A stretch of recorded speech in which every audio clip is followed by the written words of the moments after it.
তো যাই হোক বন্ধুরা, এখন কিন্তু পকোড়া গার্নিশ চলছে। দেখো প্রথমে চলে গেছে পকোড়া, চাট মশলা। এই তো হয়ে গেছে, দেবো তো। কাস্টমাররা বসে রয়েছে, একা হাতে কত করবে। দেখো উপরে দিদি একা একা পেরে উঠছে। দিদি আমরা কি চলে আসবো কালকের থেকে? একদম চলে এসো। হাতে হাত লাগাতে। আমরা ভিডিও করার পরে অবসর টাইমে কাজ বাজ করে চলে চলে আসবো, চলে আসবো। একদম গরিব একদম মানুষের পাশে দাঁড়াও, একদম। আমার পাশে দাঁড়াও। আমরাও গরিব, মানুষই তো মানুষের পাশে দাঁড়ায়। আমরা তো গরিব তাই না ভাই? একদম। তো যাই হোক বন্ধুরা, এখন সর্ষে চলে যাচ্ছে। যায় আর কি মেনলি পকোড়ার সাথে, সেটাই তোমার সাথে দেখাচ্ছি। তাহলে প্রথমে শসা গেল, পেঁয়াজ। পেঁয়াজ, আর উপর থেকে তো দেখলে তোমরা চাট মশলা দিয়ে হুম হুম হুম।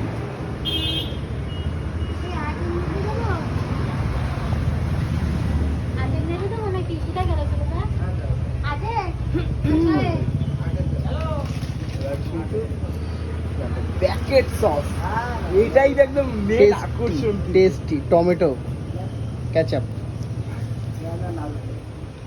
গার্নিশটা ভাই, এত কিছু দিয়ে তারপরে কত? 40 টাকা। 40 টাকা। আচ্ছা তো এদিক ভাই। পরে যদি কেউ তুমি সসটা চাই কি দেবে? নিশ্চয়ই দেবো। কেন এত দেবো? রিজনেবল প্রাইসে কি করে দিচ্ছ? আমরাই তো অবাক। কোনো- মানুষকে ভালো খাওয়াবে তাই তো? অবশ্যই। একদম। এবার চলে যাচ্ছে টুথপিক। যারা কাপেল আছে তাদের জন্য একটা করে এক্সট্রা থাকবে।